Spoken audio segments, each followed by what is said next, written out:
കർഷക പ്രതിഷേധത്തിന് പിന്നിൽ ഇടത് ആക്ടിവിസ്റ്റുകളും ദേശവിരുദ്ധ ശക്തികളുമെന്ന ആക്ഷേപം ശക്തമാക്കി കേന്ദ്ര സർക്കാർ. കാർഷിക നിയമങ്ങളെ പിന്തുണയ്ക്കുന്ന സംഘടനകളെ ഒപ്പം നിർത്തി പ്രതിരോധം സൃഷ്ടിക്കാനുള്ള നീക്കത്തിലാണ് കേന്ദ്രം.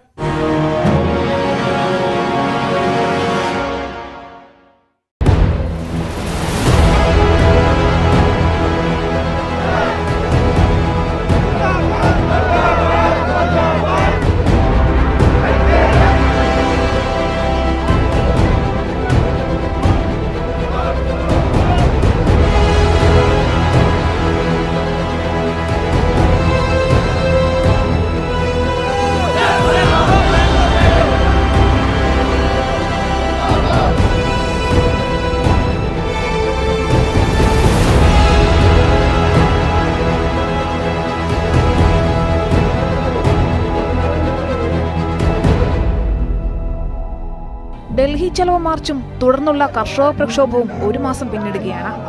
ചർച്ചകൾക്ക് പിറകെ ചർച്ചകൾ നടന്നുവെങ്കിലും ഒന്നും ഫലം കണ്ടില്ല. കാർഷിക നിയമങ്ങൾ പിൻവലിക്കാതുള്ള ഒരു ഒത്തുതീർപ്പിനുമില്ലെന്ന ഉറച്ച നിലപാട് കർഷക സംഘടനകൾ കൈക്കൊള്ളുകയായിരുന്നു.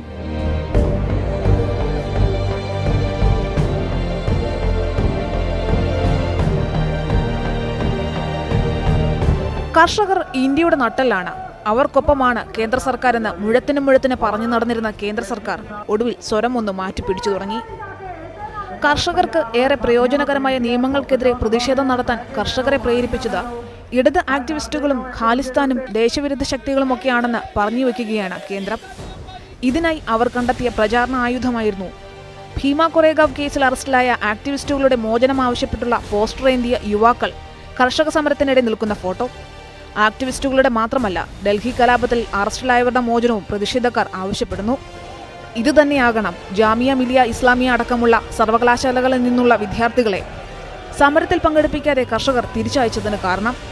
ഇത്തരം ആരോപണങ്ങളെ മുളയിലെ നുള്ളുക, കർഷകരുടെ ആവശ്യത്തിനെ പിന്തുണയ്ക്കാത്തവരെ പ്രതിഷേധത്തിൽ നിന്ന് മാറ്റി നിർത്തുക, കേന്ദ്ര സർക്കാരിനെതിരെയുള്ള ഒരു പൊതു പ്രക്ഷോഭമാക്കി ഇതിനെ മാറ്റാതിരിക്കുക. ആ ലക്ഷ്യം ഫലം കാണുകയും ചെയ്തു. പ്രക്ഷോഭത്തിൽ നിന്ന് രാഷ്ട്രീയ നേതാക്കളെ മാറ്റി നിർത്തി അവരുടേതായ പ്രക്ഷോഭമാക്കി കർഷകർ ഇതിനെ മാറ്റി.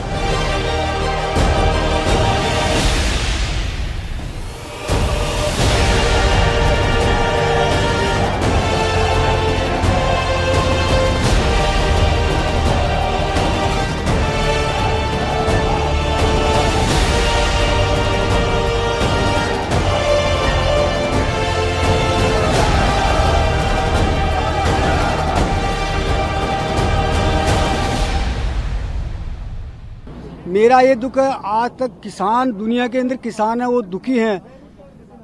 दूध का भाव 20 रुपए किलो है, तेल का भाव लगातार बढ़ता जा रहा, लगातार तेल का भाव बढ़ता जा रहा है। ये कौन सा तरीका, तेल का तो बढ़ता जा रहा है, ये दूध का नहीं बढ़ता रहा है। जिस अनाज से हम खाकर खड़े होते हैं, सारी दुनिया अनाज किसान पैदा करती है, उस किसान रोटी खाकर पैदा करते हैं। उन पैसे वालों को क्यों नहीं दिखता कि ये किसान सर्दी में कितने ठंड मरते हैं, क्या कारण है, क्यों नहीं करते ये?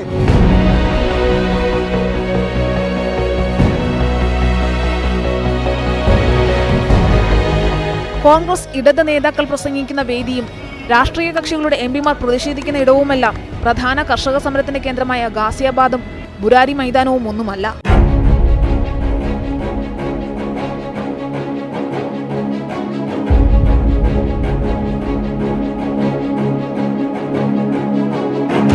കർഷക പ്രതിഷേധത്തിന്റെ മാറ്റുകുറയ്ക്കാനുള്ള നീക്കം പാളിയതോടെ ബ്രിട്ടീഷുകാർ പയറ്റിയ ഭിന്നിപ്പിച്ചു ഭരിക്കുകയെന്ന തന്ത്രം മെനയുന്ന തിരക്കിലാണ് പ്രധാനമന്ത്രിയും BJP നേതാക്കളും.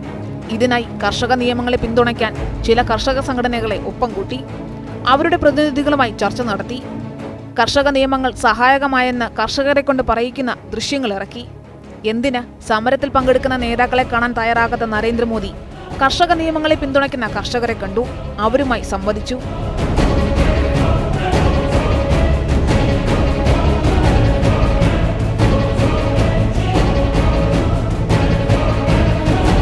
And in Tamil Nadu, there is something called Ulavar Sandai, wherein the farmers can go and directly sell their produce in designated markets made by the government. He says that system should continue, and then he says that Honorable Minister, Agriculture Minister, promised him that this APMC system and this Ulavar Sandai will continue in Tamil Nadu. He is very happy. ഇനി ഇതാണ് നീക്കം. വ്യത്യസ്ത അഭിപ്രായമുള്ള കർഷക സംഘടനകളെ രണ്ട് ചേരികളിലാക്കി. അവരെ മുൻനിർത്തി കർഷക പ്രതിഷേധത്തെ നേരിടുക.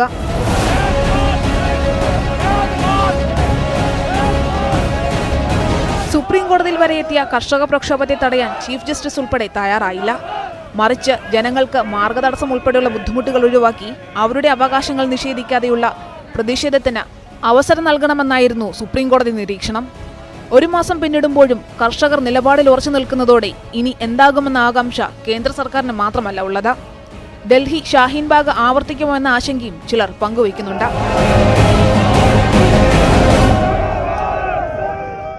രണ്ട് പതിറ്റാണ്ടിലെ ഏറ്റവും തണുപ്പേറിയ നവംബറാണ് കടന്നുപോയത്. ഈ കൊടും തണുപ്പിനെ അവഗണിച്ച് റോഡരികിലും ചെറിയ കൂടാരങ്ങളിലും തമ്പടിച്ച് പ്രായഭേദമന്യേ കർഷകർ പ്രതിഷേധിക്കുകയാണ്. പ്രതികൂല കാലാവസ്ഥയും മോശം ആരോഗ്യസ്ഥിതിയും കവർന്നെടുത്തത് 30ഓളം കർഷക പ്രതിഷേധക്കാരുടെ ജീവനാണ്.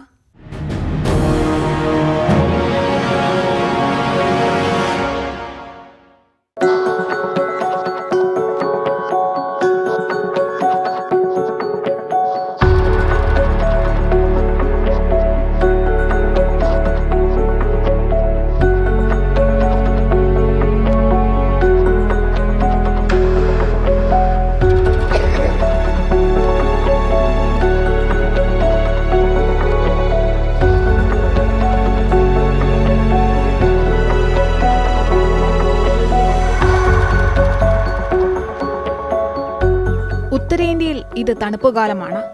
ഡൽഹിയിലാകട്ടെ രാത്രികാലത്തെ താപനില 5 ഡിഗ്രിയിൽ താഴെ വരെ എത്തി നിൽക്കുകയാണ്. വർഷാവസാനത്തോടടുക്കുംതോറും തണുപ്പേറി വരും. ഇതിനു പുറമെയാണ് വായുമലിനീകരണമടക്കമുള്ള അവസ്ഥ. ഇത്രയേറെ പ്രതികൂലമായ കാലാവസ്ഥയെ നേരിട്ടാണ് കർഷകർ കൂട്ടം കൂട്ടമായി ഡൽഹിയിൽ പ്രതിഷേധിക്കാനെത്തുന്നത്.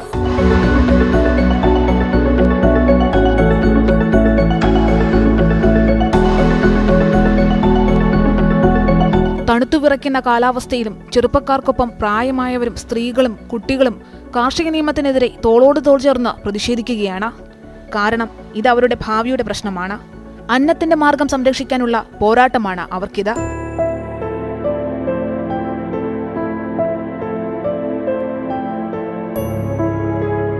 അഞ്ച് ഡിഗ്രി വരെ താഴ്ന്ന താപനിലയിലും വിറക് കൂട്ടി തീ കാഞ്ഞ് അവർ സമരാഗ്നി നിലനിർത്തി പോരുകയാണ്. കാലം മുഖത്ത് വരച്ച ചുളിവുകളും ആരോഗ്യ പ്രശ്നങ്ങളുമൊന്നും നിശ്ചയദാർഢ്യത്തെ മറികടക്കാൻ കെൽപ്പുള്ളവയല്ല. ഓരോ ദിവസവും വന്നുപോകുന്ന ആംബുലൻസുകളുടെ സൈറൻ ഉളവാക്കുന്ന ഭയവും വേവലാതിയുമെല്ലാം അവർ മനസ്സിന്റെ മറ്റൊരു കോണിലേക്ക് മാറ്റിവെക്കുകയാണ്. സമരത്തിൽ പങ്കെടുത്തവരിൽ 30ഓളം ജീവനുകളാണ് ഇതുവരെ നഷ്ടമായത്. പലരും പ്രായാധിക്യം നേരിട്ടവർ. കൊടും തണുപ്പും ഡൽഹിയിലെ മലിനമായ വായുവും ഒക്കെ കാരണങ്ങളാണ്.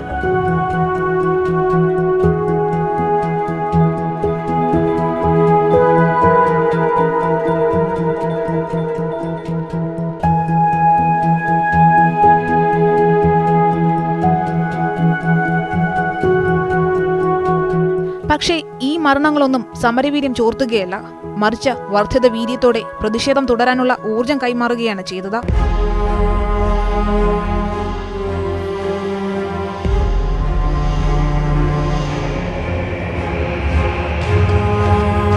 സമരത്തിന് പിന്നിലെ രാഷ്ട്രീയവും കാരണങ്ങളുമൊക്കെ ചർച്ചയാകുമ്പോഴും സ്വന്തം വീട്ടിലെ സുഖസൗകര്യങ്ങളെല്ലാം ഉപേക്ഷിച്ച് ഇവിടെ നിൽക്കുന്ന കർഷകർക്ക് ഇത് നിലനിൽപ്പിന്റെ പ്രശ്നമാണ്.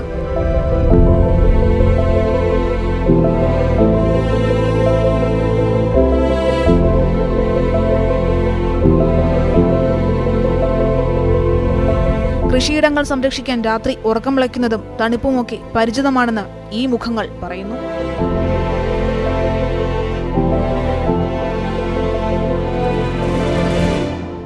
ऐसा है ना जी, आप लोग शहरी लोग रात बिस्तरों में लेटते हो ना, रजाइयों में पूरे परिवार के साथ लेके किसान रात में गेहूं में पानी लगाता है।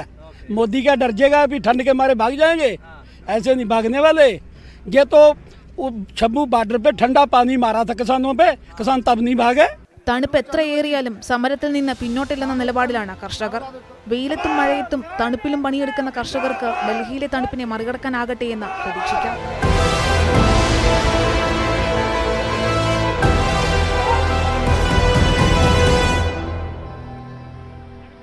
തിരകൾ തീരം തല്ലുമ്പോൾ പ്രകാശം പരത്തുന്ന പ്രതിഭാസം വളരെ മുൻപേ റിപ്പോർട്ട് ചെയ്തിട്ടുണ്ട്. ബയോലൂമിനസൻസ് എന്നറിയപ്പെടുന്ന ഈ പ്രതിഭാസം ഗോവയിൽ കഴിഞ്ഞ ദിവസം വ്യാപകമായി കണ്ടെത്തി. രാത്രിയിൽ പ്രകാശം പരത്തുന്ന കൂണുകളെ മേഘാലയയിൽ കണ്ടെത്തിയതും അടുത്ത ദിവസങ്ങളിലാണ്.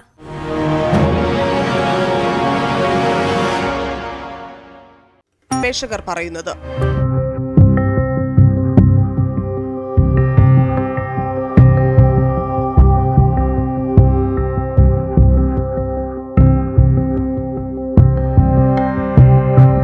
മേഘാലയയിലെ വെസ്റ്റ് ജയന്തിയ മലനിരകളിൽ തിളങ്ങുന്ന കൂണുകൾ കണ്ടെത്തിയതും ഏതാനും ദിവസങ്ങൾക്ക് മുൻപാണ്. ഇന്ത്യയിൽ നിന്നും ചൈനയിൽ നിന്നുമുള്ള ഒരു സംഘം ഗവേഷകരാണ് കൂണുകളെ ലോകത്തിനു മുന്നിലേക്ക് എത്തിച്ചത്. പ്രദേശവാസികളുടെ ഇലക്ട്രിക് കൂണുകളെ തേടിയുള്ള യാത്രയാണ് ഈ ഫംഗൈകളിൽ എത്തിച്ചേർന്നത്. ഗ്രാമവാസികളിൽ പലരും കൂണിനെ രാത്രികാലങ്ങളിൽ ടോർച്ചായും ഉപയോഗിക്കാറുണ്ട്.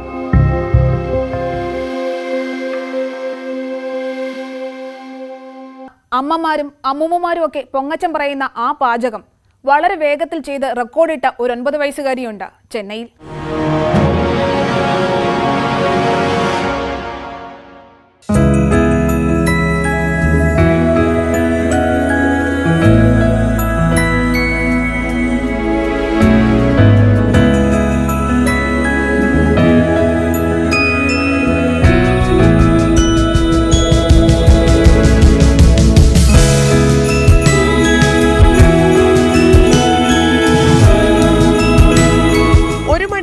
എത്ര വിഭവങ്ങൾ ഒരാൾക്ക് തയ്യാറാക്കാനാകും?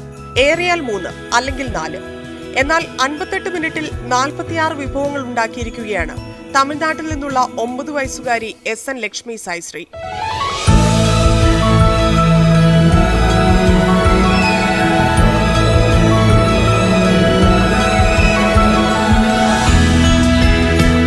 തനത് തമിഴ് വിഭവങ്ങളാണ് ഇതിനായി ലക്ഷ്മി തെരഞ്ഞെടുത്തത്.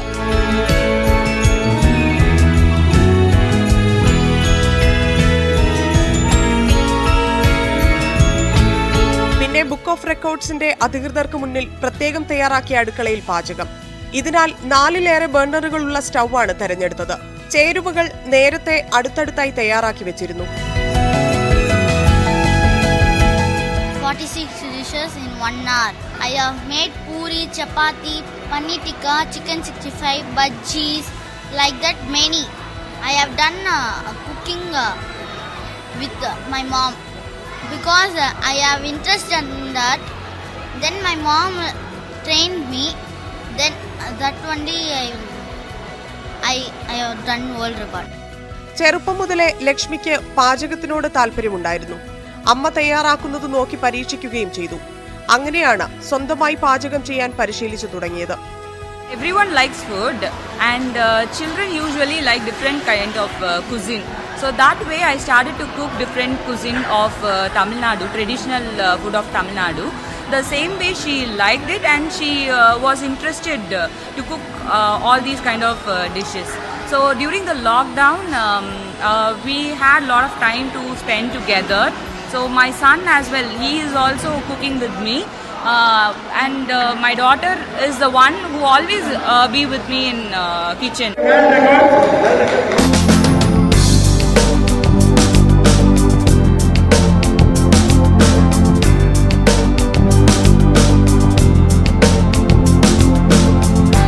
ഇതിനു മുൻപുള്ള റെക്കോർഡ് മലയാളിയായ സാൻവിയുടേതായിരുന്നു. 1 മണിക്കൂറിൽ 33 വിഭവങ്ങളാണ് സാൻവി തയ്യാറാക്കിയത്.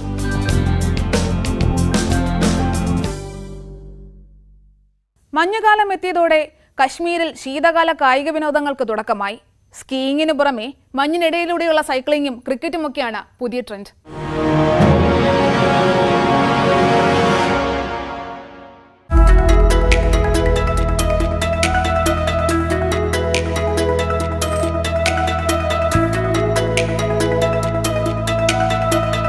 കശ്മീരിലെ താഴ്വാരങ്ങളും കുന്നിൻചരിവുകളുമെല്ലാം മഞ്ഞുകാല കായിക വിനോദങ്ങളുടെ വേദിയാവുകയാണ്. സ്കീയിങ്ങും സ്ലെഡിങ്ങും സ്നോമൊബൈൽ റേസിംഗും ഒക്കെ ഒരു കോണിൽ തകൃതിയായി നടക്കുകയാണ്. മഞ്ഞുകാലത്ത് കശ്മീരിലെത്തുന്ന വിനോദസഞ്ചാരികളെ ലക്ഷ്യമിട്ടാണ് മിക്ക കായിക വിനോദങ്ങളും ഒരുക്കിയിരിക്കുന്നത്.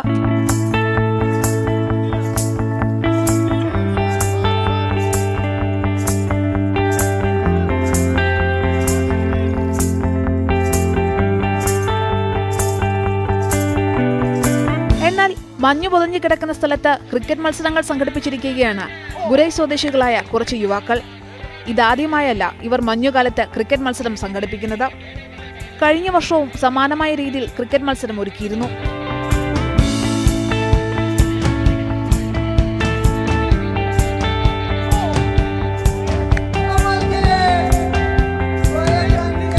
കശ്മീരിൽ നിന്ന് ക്രിക്കറ്റ് താരങ്ങൾ ദേശീയ ടീമിലേക്ക് അധികം എത്തിയിട്ടില്ലെങ്കിലും ക്രിക്കറ്റിനോടുള്ള പ്രേമത്തിന് ഇവിടെ ഒട്ടും കുറവില്ല.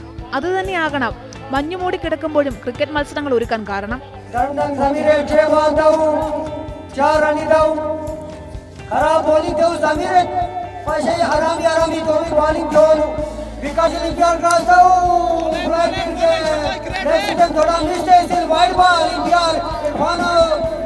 കഴിഞ്ഞ വർഷങ്ങളിൽ തുടർച്ചയായി മത്സരങ്ങൾ സംഘടിപ്പിച്ചതിനാൽ പ്രാദേശിക ശ്രദ്ധ നേടുന്നുണ്ട് ഈ ടൂർണമെന്റ്.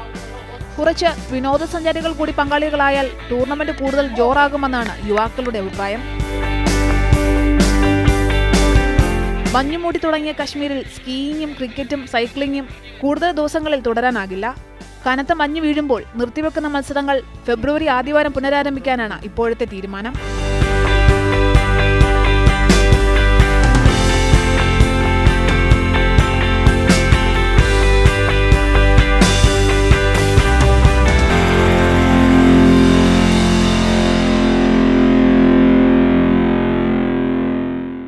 ഹിൽ സ്റ്റേഷനുകളാൽ നിറഞ്ഞ ഹിമാചലിലെ മനോഹരങ്ങളായ താഴ്വരകളിലൊന്നാണ് സ്പിതി. താഴ്വര എന്നൊക്കെ പറഞ്ഞാലും ലോകത്തിലെ ഏറ്റവും ഉയരത്തിലുള്ള പോസ്റ്റ് ഓഫീസ് സ്ഥിതി ചെയ്യുന്നത് ഇവിടെയാണ്. നിരവധി വിശേഷങ്ങളുള്ള സ്പിതിയെക്കുറിച്ചാണ് ഇത്തവണ കാണേണ്ട ഇന്ത്യ.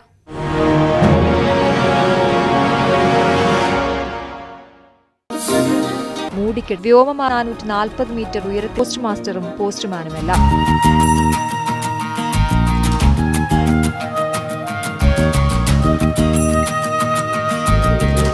പോസ്റ്റ് ഓഫീസ് കഴിഞ്ഞാൽ ഇവിടുത്തെ പ്രധാന ആകർഷണം ഒരു മമ്മിയാണ്.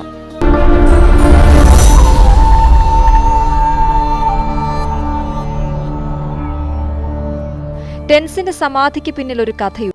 ന്യൂസ് 18 ഇന്ത്യയുടെ ഈ എപ്പിസോഡ് ഇവിടെ പൂർണ്ണമാകുന്നു. അടുത്ത ആഴ്ച വീണ്ടും കാണും വരെ നന്ദി, നമസ്കാരം.